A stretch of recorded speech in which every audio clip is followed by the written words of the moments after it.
The best in bonsai growing has been on show in the Philippines. The small, carefully crafted, and beautifully manicured miniature trees have been grown for centuries in Asia, and now this traditional art form is being celebrated in Manila.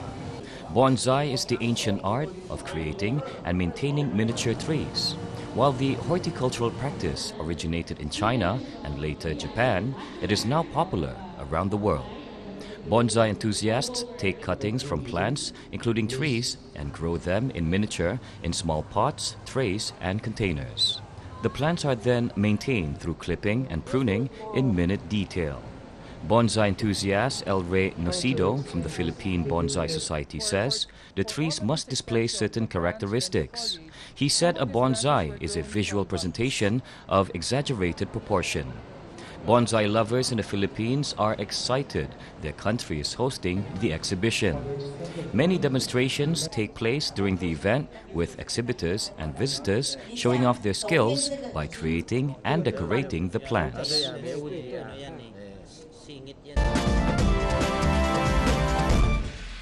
Two critically endangered Sumatran elephants have been found dead, with environmentalists saying that they have been poisoned by poachers. The two, an adult and a young elephant, were discovered dead on May 31st at the Teso Nilo National Park in Sumatra, Indonesia. The adult elephant's tusks had been removed. Sam Suwardi, a World Wildlife Fund WWF official, said the elephants were found by a survey team to the area.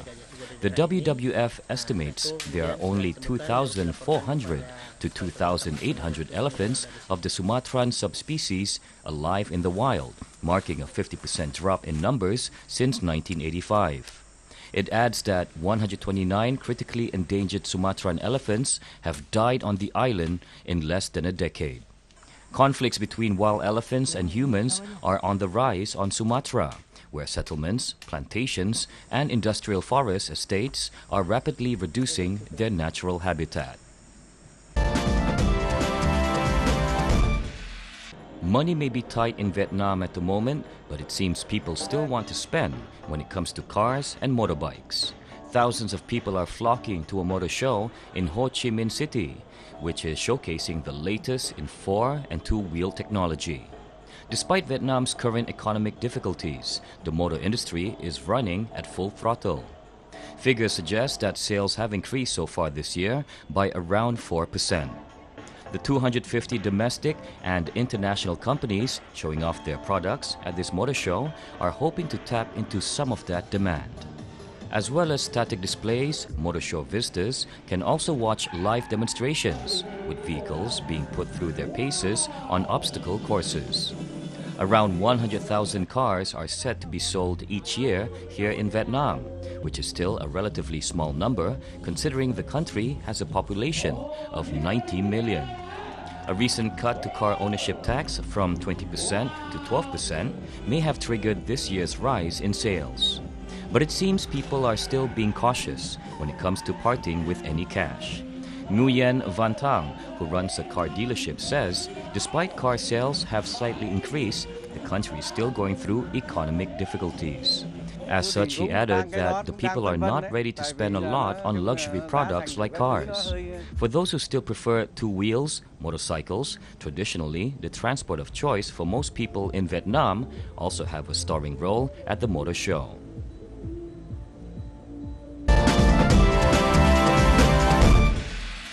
Brunei and Vietnam have reached a consensus to enhance cooperation in the areas of agriculture and fisheries. A memorandum of understanding was signed in the effort to boost, strengthen, facilitate, encourage, and establish cooperation in both fields. The MOU was signed by Brunei's Industry and Primary Resources Minister Haji Yahya and Vietnamese Agriculture and Rural Development Minister Cao Duc Pat in Bandar Seri Begawan. The areas of cooperation identified for implementation under the agreement include those in the increase of agricultural and fisheries products, as well as development of the Halal Initiative. The two sides also held a bilateral meeting to discuss implementation of proposed paddy production pioneer project in Brunei. The Vietnamese minister also visited the Batang Perhentian paddy field, the location that has been identified as a pioneer paddy production project between Brunei and Vietnam. Batang Perhentian Paddy area is manned by members of the Consultative Council, covering a 40-acre site with 37 farmers. 39 lots are available. Here, paddy planting takes place twice a year, and the next harvest is expected to be on July 1st, 2013.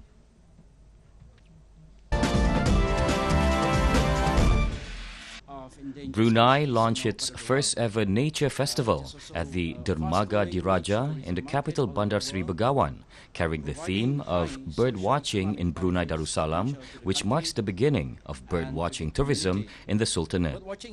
Officiating the launch was Minister of Industry and Primary Resources Haji Yahya Haji Bakar in his capacity as chairman of the Brunei Tourism Board. The 4-day festival aims to benefit the nation in the social, economic, and environmental areas. Haji Yahya elaborated this further by pointing out the bird race is a form of ecotourism promotion as well as a potential means of mitigating poaching and illegal trade of endangered species. Organized by the Tourism Development Department, MIPR, Sakam Enterprise Nimberhad, and the Heart of Borneo, the festival began from May 31st to June 3rd at the Dermaga Diraja. Several activities were held during the festival, including roadshows from government agencies and nature-related societies such as the Forestry Department and the Brunei Nature Society, a basic photography workshop, field trips, photo gallery exhibitions, nature talks, and presentations.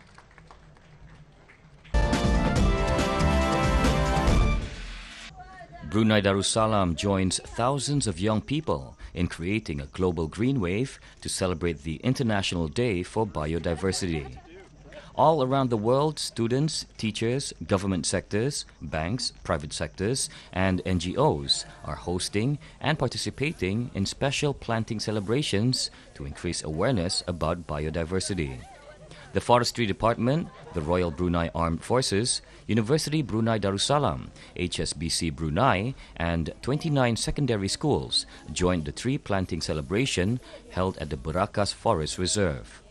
Under the Green Wave activity, a total of 1,574 local trees were planted all over Brunei at precisely 10 a.m.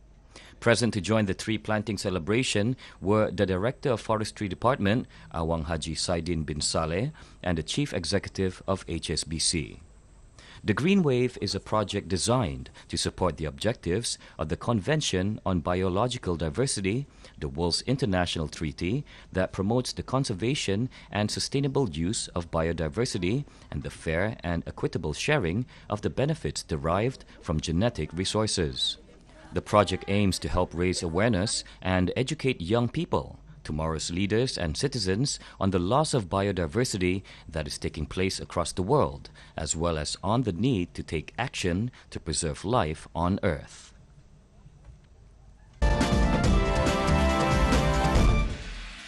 A clever dog helped save life of an abandoned newborn girl by bringing home a plastic bag containing the girl and barked loudly to get attention.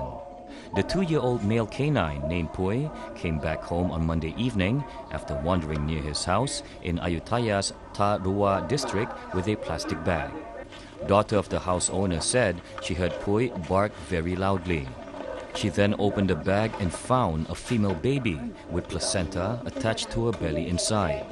The baby, appearing in weak condition, was then rushed to the Ta Rua hospital. Hospital officials said the baby girl, weighing 2.2 kilograms, was born prematurely at about 7.5 months. Now she is transferred to a larger hospital to receive intensive care. District Chief Witid Pinikon instructed police and administrative officials to find the mother of the baby.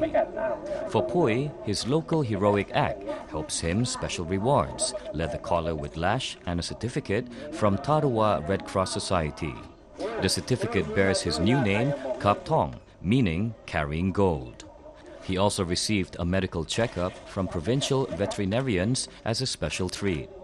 A local charitable foundation donated about 1,000 ringgit of cash for Pui's owner, who also has 3 other for food expenses.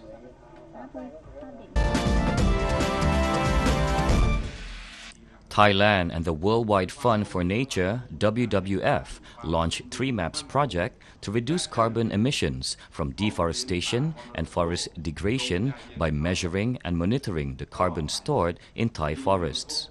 In the first carbon measuring project in Southeast Asia, funded by German government's International Climate Initiative BMW ICI, the WWF and Thailand's Department of National Parks, Wildlife and Plant Conservation will develop a national carbon-based map and monitoring system using cutting-edge technology.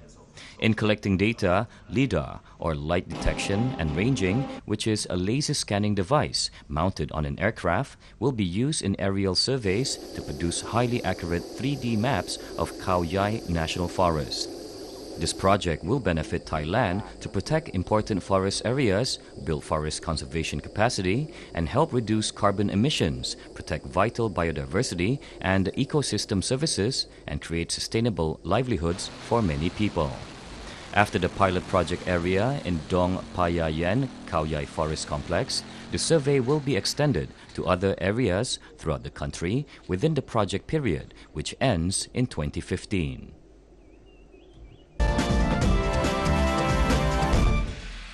Thailand Tourism Festival 2013, or TIF 2013, kicked off in Bangkok to promote the country's tourism industry. Deputy Prime Minister Yukhoi Limlimthong presided over the launch of the TIF 2013 organized by the Tourism Authority of Thailand. Yukhoi said the government placed high priority to the tourism industry and held this year's event under the theme Falling in Love with Thailand, Center for ASEAN Economic Community Tourism Market. Thailand's tourism attractions were not limited to only tourist sites, but also cultural heritage, especially Thai cuisine, which proved to be increasingly popular among foreigners. Yukhoi said that Thai delicacy therefore became a major focus of tourism development strategy. In a bid to enhance this dimension of tourism, over 200 food products have been certified under a government's food quality program, he said. The TIF 2013 features a multitude of domestic tourism activities and packages that visitors can enjoy, as well as presentations of the distinct cultures from different regions of Thailand.